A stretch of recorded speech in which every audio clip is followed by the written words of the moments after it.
এই জাদুর কেটলিটা যাদের হাতে পড়ে তারাই রাতারাতি কোটিপতি হয়ে যায়। কারণ এই কেটলিটার ক্ষুধা মেটাতে পারলেই সে তার মালিককে দেয় হাজার হাজার ডলার। কিন্তু কেন কেন এই কেটলিটা হাজার হাজার ডলার দেয়? আর এটার রহস্য কি? শোনা যায় এই কেটলিটা যাদের হাতেই পড়েছে তারাই ধ্বংস হয়ে গিয়েছে। তাদেরও কি একই অবস্থা হবে? জানতে হলে দেখতে হবে আজকের অসাধারণ একটা movie, the brass teapot. Movie গল্প রিসোল্টে তোমাদেরকে স্বাগতম। মুভির শুরুতেই আমরা দেখতে পাই হাজব্যান্ড জন এবং ওয়াইফ অ্যালিসকে যারা ঘুমাচ্ছে। তখন সে বলে, আমাকে দ্রুত কাজে বেরোতে হবে। এই কথা বলে সে তার স্ত্রীর কাছ থেকে দ্রুত বিদায় নেয়। বাড়ি থেকে বেরোতেই সাইকেলের স্ট্যান্ড নিচে পড়ে যায়, আর আচার খেতে খেতে সে কোনো রকম বেঁচে যায়। এরপর সে অফিসে চলে আসে। বাড়িতে আমরা দেখতে পাই তার ওয়াইফকে সাজুগুজু করছে, মানে সে কোথাও বের হবে হয়তো। জনের বস এসে তাকে ঝাড়ে, বলে, তুমি কি করছো? ঠিকমতো কাজ করছো না কেন? আমাদের প্রজেক্টটা শীঘ্রই শেষ করতে হবে, চালু করে কাজ করো। এরপর আমরা জনের ওয়াইফকে দেখতে পাই সে মূলত এসেছে চাকরির ইন্টারভিউ দিতে, কারণ তাদের আর্থিক অবস্থা খুব একটা বেশি ভালো যাচ্ছে না। এই জন্য দুজনকেই জব করতে হবে। ইন্টারভিউ থেকে জানা যায়, তারা জিজ্ঞেস করে, তুমি এই কাজের জন্য নিজেকে কতটুকু উপযুক্ত মনে করো? সে বলে, আমি নিজেকে এই কাজের জন্য যথেষ্ট উপযুক্ত মনে করি, কারণ আমার ডিগ্রি আছে। তারা বলে, এমন অনেক মানুষই আছে তোমার মতো যাদের ডিগ্রি আছে। তার মানে কি সে কি চাকরিটা পাবে নাকি পাবে না, এটা আমরা পরে জানতে পারবো। তারপর সে বাসায় চলে আসে। এরপর সে বাসায় এসে সে কোন কোন জায়গায় ইন্টারভিউ দিয়েছে সেগুলো দেখে। এরপর তাদের বাসায় বাড়িওয়ালা আসে। সে বলে, বাসা ভাড়া নিতে এসেছি, শীঘ্রই বাসা ভাড়াটা দিয়ে দাও। তখন সে তাকে টিজ করছিল। তখন সে তাকে থামিয়ে দেয়, বলে, দাঁড়াও, এক্ষুনি দিচ্ছি। তখন সে তাকে ভাড়াটা দিয়ে দেয়। এরপর আমরা দেখতে পাই তার হাজবেন্ডকে যে অফিস থেকে বাড়িতে ফিরেছে। তখন সে তার বাসার কাছে আসলেই সেই লোকটা তাকে ভয় দেখায়, আর সে সঙ্গে সঙ্গে সাইকেল নিয়ে নিচে পড়ে যায়। যাই হোক, লোকটা কিন্তু খুবই খারাপ, তাই না? তখন সে তার স্ত্রীর কাছে চলে আসে এবং তারা একে অপরে ভালোবাসা শেয়ার করে। তার স্ত্রী জিজ্ঞেস করে, আজকের দিনটা কেমন কাটলো? সে বলে, ভালোই চলছে, কোনো রকম, মোটামুটি চলছে, কোনো সমস্যা নেই। তারা একে অপরের কথাগুলো বলার পর বাসার ভিতরে চলে আসে এবং দেখা যায় জন কম্পিউটার গেম খেলছে, আর তার স্ত্রী ল্যাপটপে কাজ করছে এবং জব খোঁজার চেষ্টা করছে। এরপর আমরা দেখতে পাই তারা একটা পার্টিতে চলে এসেছে। তখন জনের এক পুরনো বন্ধুর সাথে দেখা হয়। সে বলে, আরে বন্ধু, কেমন আছো? তোমার জবটা কেমন চলছে বলো তো? জন বলে, আরে বন্ধু বলিস না, অফিসের বস প্রচুর প্যারা দেয় রে ভাই।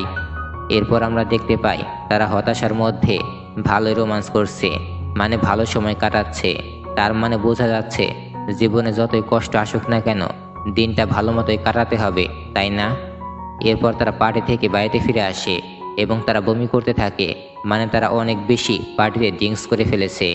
আর পার্টিতে গেলে প্রায় মানুষেরই একই অবস্থা হয়, তাদেরও তাই হয়েছে। এরপর থেকে তাদের সাথে আসল কাহিনীটা হওয়া শুরু করে। তারা গাড়িতে করে কোথাও বের হয়েছে, তারা একে অপরের সাথে কথা বলছিল এবং ভালোবাসা শেয়ার করছিল, আর তারা শহরের দিকে কেনাকাটা করতে যাচ্ছিল। আর তখন একটা ট্রাকের সাথে ধাক্কা খায়। রাস্তার মাঝে তাদের একটা ছোটোখাটো অ্যাক্সিডেন্ট হয়ে যায়। ভেতরে থাকা দুজনের তেমন কোনো ক্ষতি হয়নি। কিন্তু ঠিক তখনই সেখানে পুলিশ চলে আসে এবং তাদেরকে জিজ্ঞাসাবাদ শুরু করে।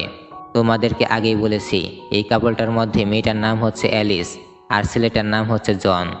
অ্যালিস রাস্তার পাশে একটা ছোট্ট কুঁড়ে ঘর দেখতে পায়।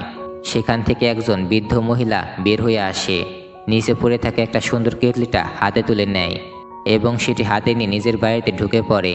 এই ব্যাপারটা দেখে অ্যালিসের কিছুটা অদ্ভুত লাগে। তার হাজবেন্ড যখন পুলিশের সাথে কথা বলছিল, এই সুযোগে সে বাড়ির ভিতর ঢুকে পড়ে আর দেখে পুরো বাড়িটা নানা রকম অ্যান্টিক জিনিস দিয়ে সাজানো। সে ওইখানে ওই বৃদ্ধ মহিলাটার সাথে একটু কথা বলে, কিন্তু মহিলাটা যখন ফোনে কথা বলার জন্য একটু অন্যমনস্ক হয়, এই সুযোগে সে অ্যালিসের মনে একটু লোভ চলে আসে এবং সে কেটলিটা চুরি করে সেখান থেকে দ্রুত পালিয়ে আসতে শুরু করে এবং সে দৌড়িয়ে গাড়ির ভেতর চলে আসে এবং তার হাজবেন্ডকে বলে, তাড়াতাড়ি গাড়ি চালাও, আমাকে এখন দ্রুত এখান থেকে বেরোতে হবে, দ্রুত করো। জন তখন দ্রুত তাকে সেখান থেকে নিয়ে গাড়িতে করে পালিয়ে যায়। জন আজকে প্রথম তার বউকে কিছু চুরি করতে দেখলো, এই জন্য সে তেমন কিছু তাকে একটা বলে না।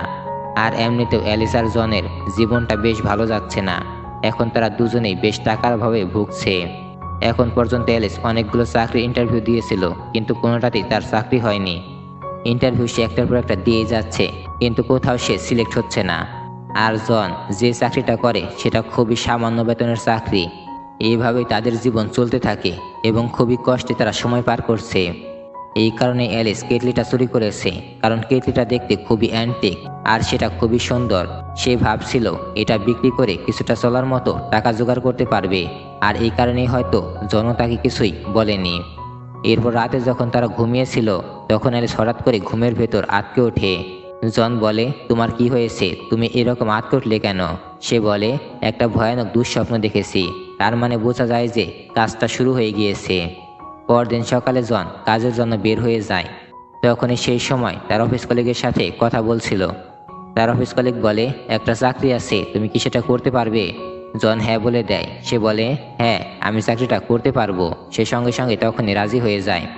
এইদিকে আমরা দেখতে পাই তার বস জনকে ডেকে নিয়ে বলে, আমরা তোমার কাজে স্যাটিসফাইড নই, আর আমাদের কোম্পানিও খুব লসে চলছে।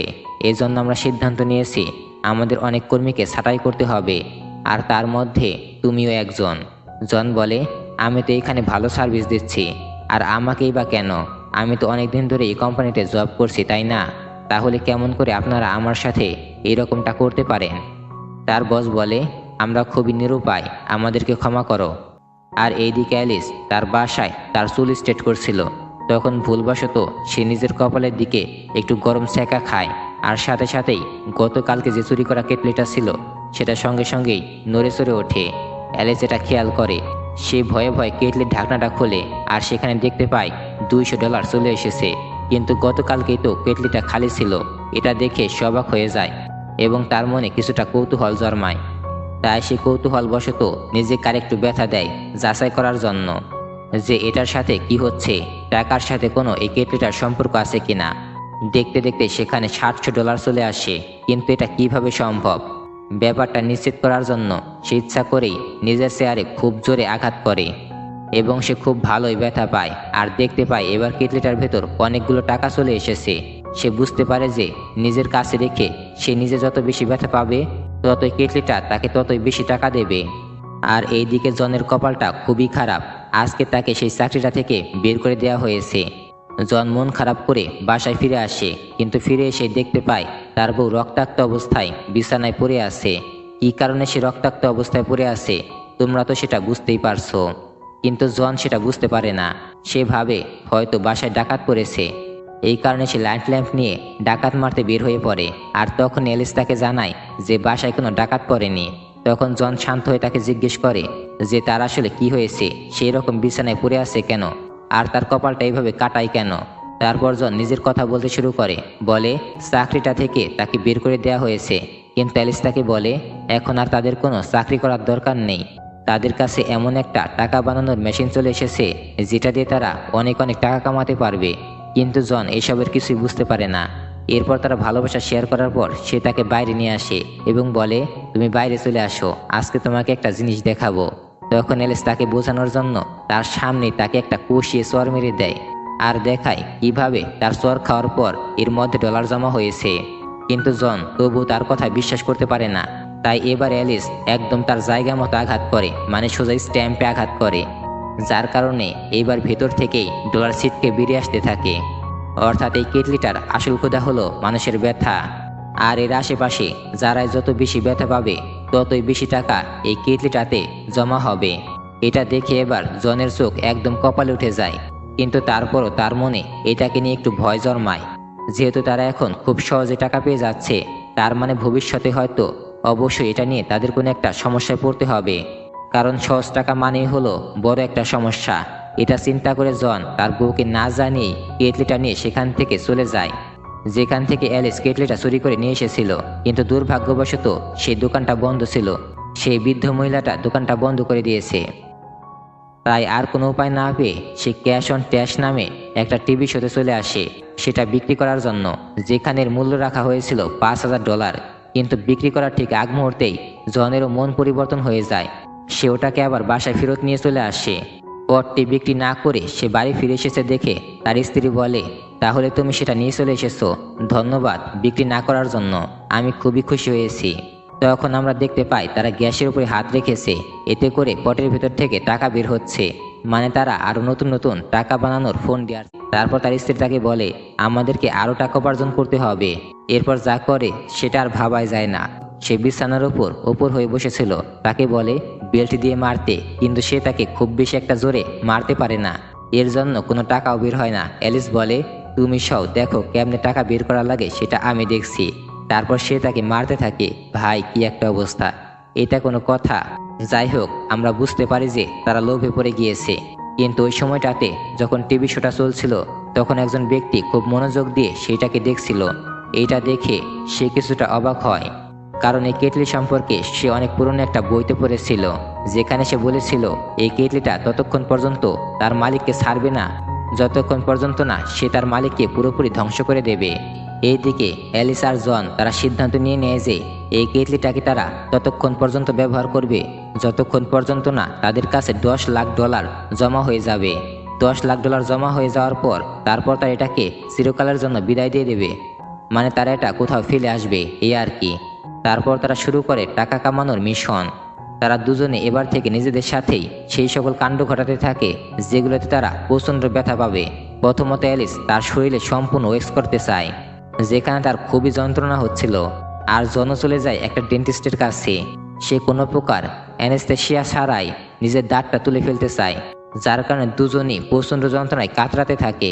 আর বেশি বেশি করে কেটলিটাতে টাকা জমা হতে থাকে, কারণ তারা এই ব্যথা সহ্য করার সময় কেটলিটাকে তাদের পাশে রেখে দিয়েছিল একটা ব্যাগের মধ্যে। তারা এই সকল টাকা তাদের ঘরে বিভিন্ন জায়গায় লুকিয়ে রাখতে শুরু করে। এরপর তারা বাইরে এসে গল্প করতে শুরু করে। তখন আমরা দেখতে পাই তারা একটা রিলেটিভের বাড়িতে এসেছে। তারপর তারা সেখান থেকে খাবার খেতে খেতে কথা বলে। এরপর তারা তাদের নিজেদের বাড়িতে ফিরে আসে। তাদের কথাবার্তা এবং আচার আচরণ ধীরে ধীরে পরিবর্তিত হতে শুরু করেছে। ধীরে ধীরে তারা তাদের বড়লোক হওয়ার লাইফস্টাইল চালিয়ে যেতে শুরু করে। তাদের খাওয়া দাওয়া এমনকি পোশাক আশাকেও এখন অনেক পরিবর্তন চলে এসেছে। এমনকি একদিন যখন তাদের প্রতিবেশীরা অ্যালিসের পরিবারে খোঁজ নিতে আসে, তখন তারা সবাই তাদের এরকম পরিবর্তন দেখে খুবই অবাক হয়ে যায়। তাদের মনে খুবই সন্দেহ জেগে ওঠে যে সামান্য সেলসম্যানের চাকরি করা জন কিভাবে এত বড়লোক হয়ে উঠল। কিন্তু তাদের কাছে আসলে এর কোনো উত্তর ছিল না। বিষয়টা ধামাচাপা দিয়ে তারা সেদিনের মতো কোনো রকমে মানিয়ে নেয়। কিন্তু তাদের লাইফস্টাইল বেশ ভালোই চলছিল। বাড়িতে ফিরে তারা তাদের এই জীবন নিয়ে ভালোই বোধ করছে। আর তখনই ডোরবেল বাজে। দেখা যায় দুজন ইহুদি লোক চলে এসেছে। হঠাৎই সেই দুজন অদ্ভুত ব্যক্তি তাদের ঘরে ডাকাতি করতে চলে আসে। কিন্তু আসলে এরা তেমন কোনো প্রফেশনাল ডাকাত ছিল না। তারা জনকে বেদম মারতে থাকে। সেই কেটলিটা সম্পর্কে তাদেরকে জিজ্ঞেস করে। আসলে গল্পের শুরুতে যে বৃদ্ধ মহিলার কাছ থেকে তারা কেটলিটা চুরি করেছিল, এরা দুজন হলো সেই বৃদ্ধ মহিলার নাতি। তারা জানায় ওই কেটলিটা হারানোর পর থেকে তার দাদি একটু ভালো থাকতে পারেনি, সে কিছুদিন আগেই মারা গিয়েছে। তবে প্রশ্ন জাগতেই পারে ওই বৃদ্ধ মহিলার নাতিরাই কিভাবে জানতে পারলো যে কেটলিটা তাদের কাছে আছে। আসলে জন আর অ্যালিস এত দ্রুত লাইফস্টাইল চেঞ্জ হওয়ার পর বিষয়টা তাদের প্রতিবেশীর মধ্যে ছড়িয়ে গিয়েছে, যার কারণে ওখান থেকে এদের দুজনের মনে সন্দেহ হয়েছে। এই ছড়িয়ে পড়া খবর শুনেই তারা বিষয়টা আন্দাজ করতে পেরেছে। আর এই কারণেই তারা এখানে আজকে চলে আসতে পেরেছে। ব্যাপারটা বুঝতে পেরে অ্যালিস কোনো রকমে কেটলিটা তাদের বালিশের নিচে লুকিয়ে ফেলে আর তাদেরকে বলে যে কেটলিটাকে তারা বিক্রি করে দিয়েছে অ্যান্টিক পিস হিসেবে। তারা এটাকে বিক্রি করে বেশ ভালোই দাম পেয়েছে। এটা শুনে সেই দুজন তাদের কথা বিশ্বাস করে নেয় আর তাদের থেকে সেই টাকাগুলো নিয়ে চলে যায়। এরপর কেটলিটা নিয়ে অ্যালিস আর জনের মাঝে বেশ কৌতূহল জন্মায়। তারা একটা বড় লাইব্রেরিতে গিয়ে পুরনো কিছু বই খুঁজতে শুরু করে। আর সেখানে তারা এমন একটা বই পেয়ে যায় যেটার মধ্যেই ছিল এই কেটলিটার তথ্য, যেখানে বিস্তারিতভাবে লেখা হয়েছে। তারা বইটা পড়তে শুরু করে, যেখান থেকে জানা যায় এই কেটলিটা নাকি কয়েকশো নয় বরং কয়েক হাজার বছরের পুরনো। আর আজ পর্যন্ত ভালো খারাপ দুই ধরনের মানুষের হাতেই এই কেটলিটা পড়েছিল। এইদিকে জন যখন এটা সম্পর্কে আরও কিছু তথ্য খুঁজছিল, তখন অ্যালিস ওই বইটাতে কেটলি সম্পর্কে আরও ভয়ানক তথ্য জানতে পারে। সে জানতে পারে যে আজ পর্যন্ত এটা যার হাতেই পড়েছে তার বেশিরভাগই নিজেদের লোভের কারণে ধ্বংস হয়ে গিয়েছে। কিন্তু অ্যালিস এই কয়েকদিনে এতটাই লোভে পড়ে গিয়েছে যে সে এখন থেকে এই কেটলিটাকে আর হারাতে চায় না। তাই জন এই বিষয়টা জেনে ফেলার আগেই বই থেকে সেই ওয়ার্নিং পেজের পৃষ্ঠাটা ছিঁড়ে ফেলে দেয় এবং সেটা নিজের ব্যাগের ভেতর ঢুকিয়ে নেয়। এরপর থেকে তারা তাদের আবার লাক্সারিয়াস লাইফ লিড করতে শুরু করে। এবং সেটা কন্টিনিউ করতে শুরু করে। তারা নতুন গাড়ি কিনে নেয় এবং অ্যালিস একটা হীরের আংটি কিনে নেয় এবং তারা একটি নতুন বাড়িও কিনে নেয়। তারা সেই সব জিনিস কিনতে শুরু করে যেগুলো একসময় তাদের স্বপ্ন ছিল। এক কথায় তারা রাতারাতি একদম বড়লোক হয়ে যায়। এখন তাদের নিজেদের বাড়ি গাড়ি সবকিছুই আছে। তবে সেই বাড়ি কেনার পর তারা শহরের অন্য বড়লোকদের চোখে পড়ার জন্য তারা বাড়িতে বড় বড় পার্টির অ্যারেঞ্জমেন্ট করে। সেখানে শহরের সকল ধনী ব্যক্তিদের তারা আমন্ত্রণ জানায়। তবে এমনই একটা পার্টিতে সেই অ্যান্টিক জিনিসপত্র লাভার ব্যক্তিরা তাদের সাথে দেখা করতে আসে, যাকে আমরা গল্পে কিছুটা আগেই দেখেছিলাম। সে জানায় যে তার নাম লিং। সে নানা রকম অ্যান্টিক জিনিসপত্র কালেকশন করে। সে জানতে পেরেছে যে তাদের কাছে বিশেষ একটা অ্যান্টিক ক্যাটলি আছে, তাদের কাছ থেকে সেটা কিনে নিতে চায়। জন ভেতরে গিয়ে তার বউ অ্যালিসকে বিষয়টা জানায়, কিন্তু অ্যালিস কোনোভাবেই সেটা বিক্রি করতে রাজি হয় না। সে বলে তাকে এই সম্পর্কে কিছু জানানো যাবে না, কারণ এতে করে তারা সেই কেটলিটা হারিয়ে ফেলবে, আর কেটলিটার মাধ্যমে যে সম্পত্তি অর্জন করেছে সেটাও জানাজানি হয়ে যাবে। এই বলে তারা মিস্টার লিংকে বিদায় জানিয়ে দেয়। কিন্তু লিং তাদেরকে বারবার বোঝাতে চাইছে যে এতে করে তারা বড়সড় একটা বিপদের মুখে পড়বে। এই কেটলিটা কাউকে ভালো রাখে না, কিন্তু দুজনের কেউই আসলে তার কথা শোনে না। তারা মুখের ওপরই তাদের দরজাটা বন্ধ করে দেয়। বাড়ি থেকে যখন সকল লোককে বিদায় দিয়ে দেয়, তখন তারা আবার টাকা বানানোর মিশন শুরু করে। নতুন নতুন ফোন দিয়ে আনতে শুরু করে। তখন তারা আবার একে অপরকে মারতে শুরু করে। আর তখনই দেখা যায় বাইরে থেকে কেউ তাদেরকে লক্ষ্য করছে। তারপর দেখা যায় সেই দিন আবার রাতের বেলা তাদের বাড়িতে একটা মাতাল ঢুকে পড়েছে। আসলে এই লোকটা হলো তাদের পুরনো বাড়িওয়ালা। সে আসলে তার আগের বাড়ির ভাড়া নিতে এসেছিল, কিন্তু যখন সে দেখতে পায় এরা দুজন অনেক সম্পদের মালিক হয়ে গিয়েছে, তার কাছে বিষয়টা অনেক অদ্ভুত লাগে। সে তাদেরকে জিজ্ঞেস করে এত বড়লোক তারা কিভাবে হলো। আর এখানে আমাদের প্রথম পর্বটি শেষ হয়ে যায়। এর দ্বিতীয় বা শেষ পর্ব দেখতে চাইলে লাইক করে কমেন্ট করতে পারো এবং সাবস্ক্রাইব করতে পারো। Thanks for watching this video. Allah হাফেজ, আসসালামু আলাইকুম, ভালো থেকো।